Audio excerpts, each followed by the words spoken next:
ಬೆಂಗಳೂರು ನಗರವನ್ನ ತಮ್ಮ ಮನೆಯಂತೆ ಕಾಪಾಡಿಕೊಳ್ಳುವಂತೆ ಮುಖ್ಯಮಂತ್ರಿ ಡಿಕೆ ಶಿವಕುಮಾರ್ ನಾಗರಿಕರಿಗೆ ಮನವಿ ಮಾಡಿದ್ದಾರೆ. ಕಸ ಹಾಗೂ ನಿರ್ಮಾಣ ತ್ಯಾಜ್ಯವನ್ನು ಅಕ್ರಮವಾಗಿ ಸುರಿಯುವ ವಾಹನಗಳನ್ನು ವಶಪಡಿಸಿಕೊಳ್ಳುವುದಾಗಿ ಎಚ್ಚರಿಕೆ ನೀಡಿದ್ದು, ಸರ್ಕಾರದಿಂದ ಹಂಚಿಕೆಯಾದ ನಿವೇಶನಗಳಲ್ಲಿ 5 ವರ್ಷದಲ್ಲಿ ಮನೆ ನಿರ್ಮಿಸದಿದ್ದರೆ ದ್ವಿಗುಣ ತೆರಿಗೆ ಅಥವಾ ನಿವೇಶನ ವಾಪಸ್ ಪಡೆಯುವ ಕುರಿತು ಸರ್ಕಾರ ಚಿಂತನೆ ನಡೆಸುತ್ತಿದೆ ಎಂದಿದ್ದಾರೆ. ಬೆಂಗಳೂರು ಕೆಆರ್ ಮಾರ್ಕೆಟ್ನಿಂದ ಎಸ್ಜಿಪಿ ರಸ್ತೆ ಹಾಗೂ ಮೈಸೂರು ರಸ್ತೆ ಸಂಪರ್ಕಿಸುವ ಮಾರ್ಗದಲ್ಲಿ ಫುಟ್ಪಾತ್ ತೆರವು ಕಾರ್ಯಾಚರಣೆ ನಡೆಯುತ್ತಿದೆ. ಪಾದಚಾರಿಗಳಿಗೆ ಮುಕ್ತ ಸಂಚಾರ ಕಲ್ಪಿಸುವ ಉದ್ದೇಶದಿಂದ ಅಕ್ರಮ ಒತ್ತುವರಿಗಳನ್ನು ತೆರವುಗೊಳಿಸಲಾಗುತ್ತಿದೆ.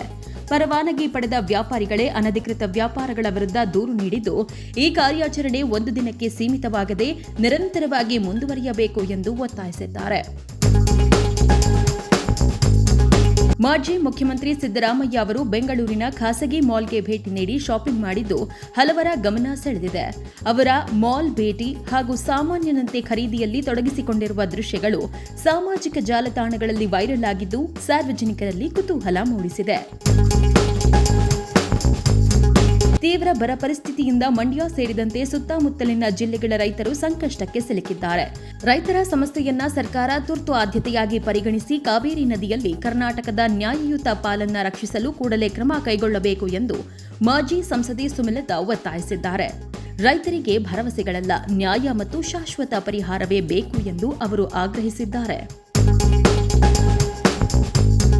ಬೆಂಗಳೂರು ಜಿಬಿಎ ವ್ಯಾಪ್ತಿಯ ತಲಘಟ್ಟಪುರ ವಾರ್ಡ್ನ ಬಾಲಾಜಿ ಲೇಔಟ್ನಲ್ಲಿ ಸಂಚರಿಸುತ್ತಿರುವ ಕಸದ ವಾಹನದ ದುಸ್ಥಿತಿ ಸಾರ್ವಜನಿಕರ ಆತಂಕಕ್ಕೆ ಕಾರಣವಾಗಿದೆ. ವಾಹನದ ಬಾಡಿ ತುಕ್ಕು ಹಿಡಿದು ಕಸದ ನೀರು ರಸ್ತೆಗೆ ಸೋರಿಕೆಯಾಗುತ್ತಿದ್ದು, ಹೈಡ್ರಾಲಿಕ್ ವ್ಯವಸ್ಥೆಯು ಹಾಳಾಗಿದೆ ಎಂಬ ಆರೋಪ ಕೇಳಿಬಂದಿದೆ. ಸಂಬಂಧಪಟ್ಟ ಅಧಿಕಾರಿಗಳು ತಕ್ಷಣ ಕ್ರಮ ಕೈಗೊಳ್ಳುವಂತೆ ಸಾರ್ವಜನಿಕರು ಒತ್ತಾಯಿಸಿದ್ದಾರೆ. ಪ್ರಧಾನಿ ನರೇಂದ್ರ ಮೋದಿ ಅವರ ಭೇಟಿಗೂ ಮುನ್ನ ಆಂಧ್ರಪ್ರದೇಶದ ಅನಕಾಪಳ್ಳಿಯಲ್ಲಿ ಆಶಾ, ಅಂಗನವಾಡಿ, ಮಧ್ಯಾಹ್ನದ ಬಿಸಿಯೂಟ ಸಿಬ್ಬಂದಿ ಸೇರಿದಂತೆ ನೂರಾರು ಯೋಜನಾ ಕಾರ್ಯಕರ್ತರು ಭಾರೀ ಪ್ರತಿಭಟನೆ ನಡೆಸಿದರು. ಕನಿಷ್ಠ 26,000 ಮಾಸಿಕ ವೇತನ ಪರಿಷ್ಕರಣೆ ಹಾಗೂ ಕೆಲಸದ ಒತ್ತಡ ಕಡಿತಗೊಳಿಸುವಂತೆ ಒತ್ತಾಯಿಸಿ ಮೆರವಣಿಗೆ ನಡೆಸಿದರು.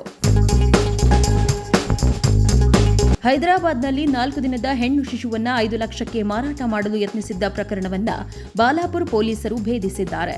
ಸಾಮಾಜಿಕ ಕಾರ್ಯಕರ್ತೆ ಸಫಿಯಾ ಮಾಹಿ ಅವರ ಸಹಾಯದಿಂದ ಕಾರ್ಯಾಚರಣೆ ನಡೆಸಿದ ಪೊಲೀಸರು ಚಂದ್ರಾಯನಗುಟ್ಟ ನಿವಾಸಿ ವಹೀದಾ ಖಾತೂನ್ ಅವರನ್ನ ಬಂಧಿಸಿ ಶಿಶುವನ್ನ ಸುರಕ್ಷಿತವಾಗಿ ರಕ್ಷಿಸಿದ್ದಾರೆ.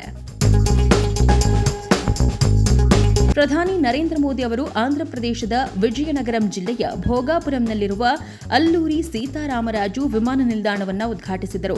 ಈ ಕಾರ್ಯಕ್ರಮದಲ್ಲಿ ಮುಖ್ಯಮಂತ್ರಿ ಚಂದ್ರಬಾಬು ನಾಯ್ಡು, ಉಪಮುಖ್ಯಮಂತ್ರಿ ಪವನ್ ಕಲ್ಯಾಣ್, ಕೇಂದ್ರ ಸಚಿವ ಭೂಪತಿ ರಾಜು, ಶ್ರೀನಿವಾಸ್ ವರ್ಮಾ ಸೇರಿದಂತೆ ಹಲವು ಗಣ್ಯರು ಉಪಸ್ಥಿತರಿದ್ದರು.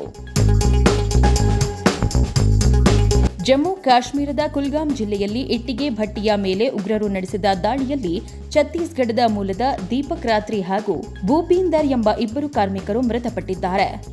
ಅನಂತ್ನಾಗ್ನಲ್ಲಿ ಪೊಲೀಸ್ ಅಧಿಕಾರಿಯ ಹತ್ಯೆಯಾದ ಕೆಲವೇ ದಿನಗಳ ಬಳಿಕ ಈ ಘಟನೆ ನಡೆದಿದೆ. 2024ರಲ್ಲೂ ಇದೇ ಪ್ರದೇಶದಲ್ಲಿ 2 ಕಾರ್ಮಿಕರನ್ನ ಉಗ್ರರು ಹತ್ಯೆ ಮಾಡಿದ್ದರು.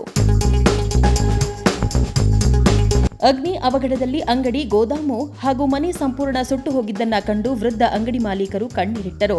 ಜೀವನ ಪೂರ್ತಿ ದುಡಿದು ಗಳಿಸಿದ್ದ ಆಸ್ತಿ ಕ್ಷಣಾರ್ಧದಲ್ಲಿ ಬೆಂಕಿಗೆ ಆಹುತಿಯಾಗಿದ್ದು ಅವರ ನೋವು ಮನ ಕಲಕುವಂತಿತ್ತು. ಸ್ಥಳಕ್ಕೆ ಭೇಟಿ ನೀಡಿದ ಎಸ್ಪಿ ಅಮೃತ್ ಜೈನ್ ವೃದ್ಧರನ್ನ ಸಮಾಧಾನಪಡಿಸಿ ಧೈರ್ಯ ತುಂಬಿದರು.